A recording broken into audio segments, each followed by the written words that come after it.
Guys good morning. രാവിലെ തന്നെ എണീറ്റ് നോക്കിയപ്പോൾ എന്തൊരു മഞ്ഞെന്ത് ഇങ്ങനെ കോട നമ്മുടെ ഇവിടെ. എന്തായാലും റെഡി ആയിട്ട് ക്ലാസ്സിൽ പോകണമല്ലോ, നമുക്ക് ലീവൊന്നുമില്ല. നല്ല കാലാവസ്ഥ ആയതുകൊണ്ട് നമ്മളിങ്ങനെ രാവിലെ തന്നെ ക്ലാസ്സിൽ പോയി ഗൈസ്.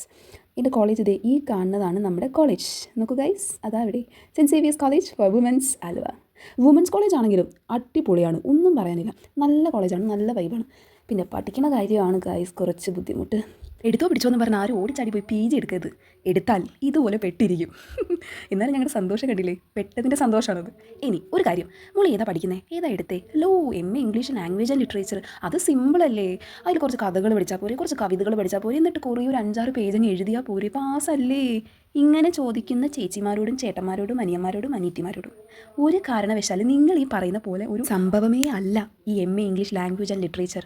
ഈ പറയുന്നവരോട് ഞാൻ ചോദിച്ചോട്ടെ, എന്താണ് feminism theory, trauma theory, psychoanalysis theory, racism, post colonialism, gender studies, cure theory, stereo type, anything അറിയോ? എന്തെങ്കിലും ഒന്ന് അറിയോ? എല്ലാം പോട്ടെ, പറ എന്താണ് ക്രിട്ടിക്കൽ അനാലിസിസ് അറിയോ? നിങ്ങൾ ഈ പറയുന്ന സ്റ്റോറീസ്, അതുപോലെ നോവല്, കവിതകൾ, പ്രോസ്, ഇതെല്ലാം നമ്മൾ ഈ ക്രിട്ടിക്കൽ അനാലിസിസിലൂടെ പഠിച്ച് മനസ്സിലാക്കി അത് നമ്മൾ അപ്ലൈ ചെയ്ത് നമ്മളത് എക്സാമിന് എഴുതി ആ എക്സാം നമ്മൾ പാസ്സായി കഴിഞ്ഞോ? അവിടെ കഴിഞ്ഞോ? ഇല്ല.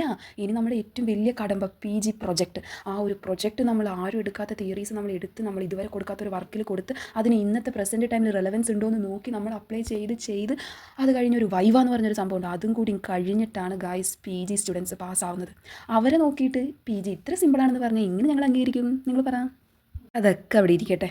ഇനി ഈ സ്ക്രീനിൽ കണ്ട സിനിമ ഏതാണെന്നുള്ളത് നിങ്ങൾക്ക് അറിയായിരിക്കുമല്ലോ ഗൈസ്. കമ്മട്ടിപ്പാടം, നമ്മുടെ സ്വന്തം ദുൽഖർ അഭിനയിച്ച സിനിമ. ഇത് ഞങ്ങൾക്ക് പഠിക്കാനുണ്ട് ഗൈസ്. ഞങ്ങളുടെ സിലബസിലുള്ളൊരു സംഭവമാണ് കമ്മട്ടിപ്പാടം, അതും 3rd സെമ്മിൽ. വെറുതെ സിനിമ കണ്ടങ്ങ് പഠിച്ച് വിട്ടാൽ പോരാ, കഥയല്ല ഇവിടെ അറിയേണ്ടത്. നമ്മളിവിടെ തിയറിയൊക്കെ അപ്ലൈ ചെയ്തിട്ട് ആ ഒരു ക്രിട്ടിക്കൽ അനാലിസിസിലൂടെ നമ്മൾ ആ സിനിമ പഠിക്കുകയാണ് ചെയ്യുന്നത്. അല്ല, ഇതൊക്കെ ഇപ്പോൾ ഇവിടെ പറഞ്ഞിട്ട് എന്താ കാര്യം? ഒരു ലിറ്ററേച്ചർ സ്റ്റുഡൻറ്റിൻ്റെ രോദനം നിങ്ങൾ അറിയണം ഗൈസ്. അങ്ങനെ ഇന്നിനിപ്പോൾ വേറെ പ്രത്യേകിച്ച് പണിയൊന്നുമില്ല ഗൈസ്. ഇനി നേരെ വീട്ടിൽ പോവുക, നാളത്തെ സെമിനാറിനത് പഠിക്കുക, നോക്കുക. അത് തന്നെ. അതുപോലെ തന്നെ MA ഇംഗ്ലീഷ് സിമ്പിളാണ്, BCom സിമ്പിളാണ്, MCom സിമ്പിളാണ്, സിമ്പിളായിട്ട് പഠിക്കാം. ഇങ്ങനെയൊന്നും ദൈവത്തെ ഓർത്ത് പറയരുത്.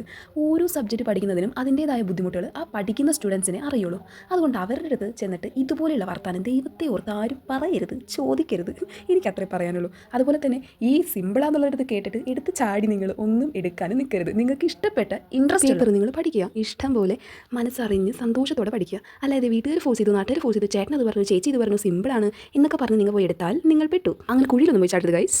അഥവാ അങ്ങനെ ആരെങ്കിലും ചാടിയവർ എൻ്റെ വീഡിയോ കാണുന്നുണ്ടെങ്കിൽ ജസ്റ്റ് കമന്റ് ബിലോ. ബൈ.